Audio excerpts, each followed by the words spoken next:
Podcast podcast podcast social media पर हर जगह इस वक्त यही लफ्ज़ सुनने को मिल रहा है। मैसेज टीवी अलकाफ फाउंडेशन बाहमी इश्तराक से लेके आ रहा है पॉडकास्ट का एक अहम मालूमाती, इल्मी और इस्लाही सिलसिला। इस सिलसिले में हम बात करेंगे उलमा किराम से, मुफ्तियान किराम से, डॉक्टर्स से, वकला से, सहाफ़ियों से, गर्ज़ ये कि ज़िंदगी के हर शोबे के लोगों से, और लेकर आएंगे आपके सामने सिर्फ मालूमात नहीं बल्कि शरई मसाइल के हल और मुख्तलिफ़ चीज़ों के मुतालिक मुस्तनद मालूमात। इस सिलसिले का पहला प्रोग्राम हम लेके आ रहे हैं कुर्बानी के मुतालिक, जिसमें हम फ़ज़ाइल कुर्बानी, मसाइल कुर्बानी, फ़लसफ़ा कुर्बानी और इस तरह के दीगर अहम मालूमात। अलकहफ़ फाउंडेशन का एक प्रोजेक्ट है अलकहफ़ वक्फ़ कुर्बानी, जिसमें वक्फ़ कुर्बानी की जाती है। वक्फ़ कुर्बानी क्या है और ये इज्तमाई कुर्बानी से किस तरह से मुख्तलिफ है? वक्फ़ कुर्बानी का कॉन्सेप्ट कहाँ से आया?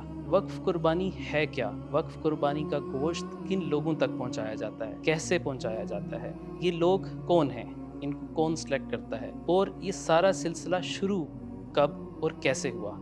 ये तमाम तफसीलात हम इस सीरीज़ में आपके सामने रखेंगे। इस सिलसिले में हमारे साथ होंगे अलकहफ़ के बानी मोहतरम जनाब हाफिज़ शेख इब्राहिम नक्शबंदी साहब, अमजद भट्टी साहब। शरई मसाइल के मुतलिक हमारे साथ होंगे मुफ्ती शाहिद उबैद साहब, जो रईस हैं जामिया अशरफिया के दारुल इफ्ता के। और फील्ड वर्क से हमारे साथ होंगे अलकहफ़ के रज़ाकार, अपनी ईद कुर्बान करके इन लोगों तक गोश्त पहुंचाते हैं। क्यों पहुंचाते हैं, कैसे पहुंचाते हैं, ये सब हम फ़र्स्ट हैंड इंफॉर्मेशन लेंगे इन तमाम लोगों से। तो इंशाअल्लाह ये सिलसिला बहुत जल्द शुरू हो रहा है, हमारे साथ रहिएगा, ज़रूर देखिएगा।